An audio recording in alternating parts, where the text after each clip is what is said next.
Good afternoon everyone, welcome to another Transformers review. Before I start today, I just want to say a really big thank you to Ray, I Love Mess. He gave me a big shout out in one of his videos yesterday, and my subscribers then shot up from about, I think it was about 67, something like that, and it was currently at about 130 at the moment. So I mean, that's what, like 60 subscribers in one day. That was more than I got in about 2 months that I've been on here. So you know, that's really great. I mean, I really do love the guy. I mean, his reviews are so brilliant. I mean, I've never seen a guy with so much energy when he reviews a figure. I don't know, it's really hard. It's indescribable even. He's just got so much energy. He makes it fun. Even if it's a figure that you just don't like, you can watch the review and he makes it really good. Anyway, yeah, so a big shout out. Thanks very much. Right, kind of as a thank you, I wanted to do this review, and I'm going to do it today on G1 Trailbreaker. Now, because mainly when I first started on here, he did ask me if I had any Diaclone Transformers. At the time I didn't, but I have managed to pick one up since then, and I'll show that right at the end of this review. So yeah, we're going to do G1 Trailbreaker. Now then, this is him in his so-called camper van mode, but to be honest, it doesn't really look much like a camper van. It's more, well, kind of like, I mean, I don't know the American equivalent, but maybe it's kind of like a Range Rover-y type thing, but either way, it looks pretty darn impressive, doesn't it? Let's have a look. He's got those great rubber tyres, and he just rolls so great on these.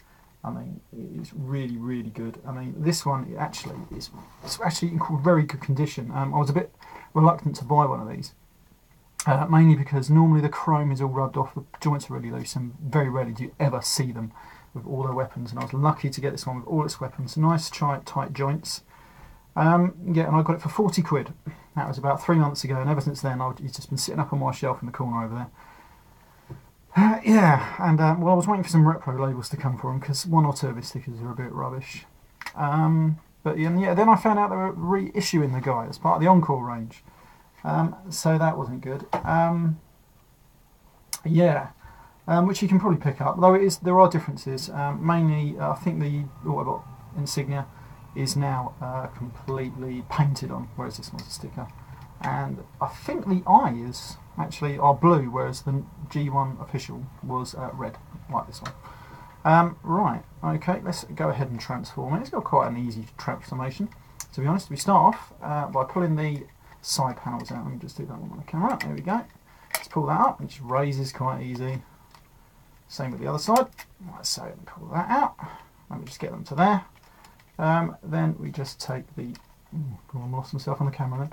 Just take the legs, get my hands out of the way, and just pull these down. Now you come right round. You just separate them. Got these all falling bits now. There you go. These legs are actually very tight. And I do. Oh, there we go. They just slot straight into place. There we go. We pull them apart. And they do slot into a little groove where probably his number plate went. Anyway, right. So then we get him to that position. Now let me flip out the little feet, like so. Then we bring the whole top section down, and then we get his arms and put them forward, like so. And then his head is hiding just in there, I don't know if you can see that. So then we just grab his head and then raise it up, because it's on a few little levers and stuff just in there, and just raise it up. And then the back panel just hides around the back there. As a little, like I say, it's about the only bit of kibble he's got on him, is just that, whatever you call it, roof section, back section. Anyway, that is him in his robot mode. Now then, as with a lot of G1 figures, you've got to insert the little hands. So we pull these out, and I've got both the hands, so they just slot in there, and the little spring fire mechanism just holds them in place nicely. And of course you can swap them around with the little guns that he comes with.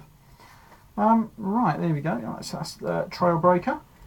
He's not got much articulation, just his arms will move completely at 160 though. That is pretty good. His head doesn't turn or nothing. But he is, well, he's a good iconic figure. Very rare, and they weren't ever going to re-release this guy either. I'm surprised that they actually did, because I thought I heard that they lost the mould or something like that. A bit like with Wheeljack, Sunstreaker and the like. But they obviously were just either lying, or that was a complete lie that I heard, one of the two, because they, like I say, it's released in the Encore now. Like I say, it does come with a few extra things, like we've got this little, I'm not quite sure exactly what it is, but it goes on the back of his head, like so. It comes with a few other things. Let me get them out of this bag we've got. And you can put these, and this little silver rocket thing will either go in his hands, well, not in his hands, but you can take his hands out and put them in place, or you can attach them here somehow. I've not had too much luck, because I'm not totally sure how you do it, to be honest, but they can sort of fit in there somehow. That's what they're supposed to go in there anyway. Right, anyway, so that is a Trailbreaker. Right, quickly. Oh, there you go. Right, let me just bring on this little fellow. Now then, this is the Diaclone version of Trailbreaker, or one of them anyway. This is it's quite rare, this one. This is the blue version of Trailbreaker. Exactly the same, but just obviously in this blue colour. Now then, just as a little thing, I decided to put a nice little Decepticon insignia on in there, because I do like making different coloured versions of these, just in the Decepticons, just gives them that bit of difference, doesn't it? I mean, not a lot of people would agree, but, well, that's me. Anyway, right, let me just transform this guy into robot mode so you can see the differences in robot mode. Right, again, we pull out the arms. These arms are really, really stiff. This is actually in really good condition. I bought this for about £70.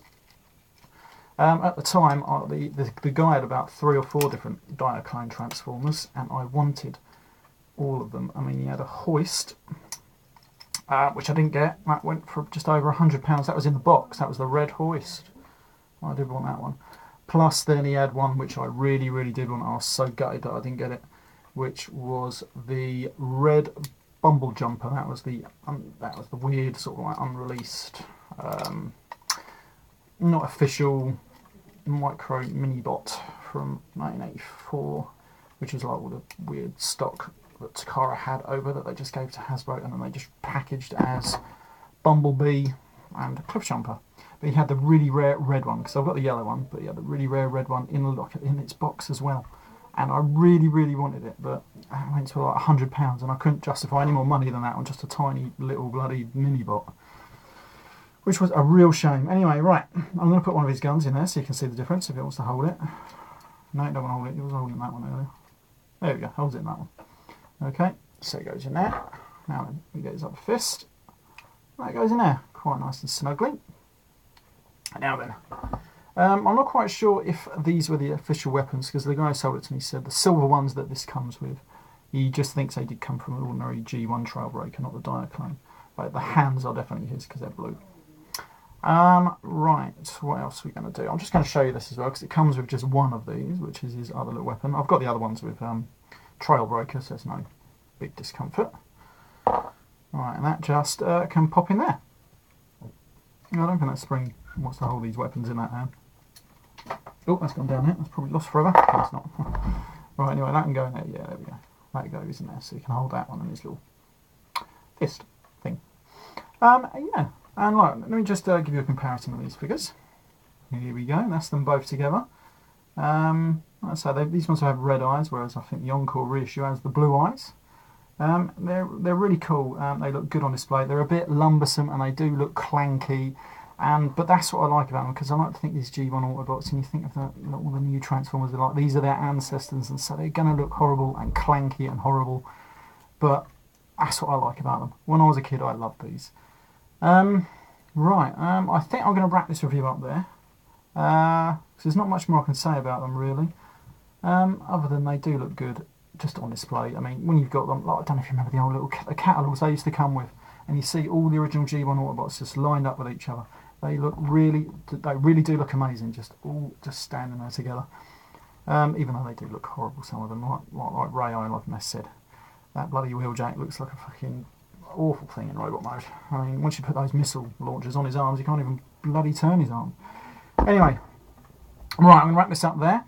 Thank you for watching this video, especially to all my new subscribers, and of course all the ones that joined long before that. And again, a big thank you to Ray I Love Mess. If you've not seen his reviews, you've got to check him out. I'm pretty sure if you're watching this one, you probably already have. Anyway, I shall see you later. Goodbye for now.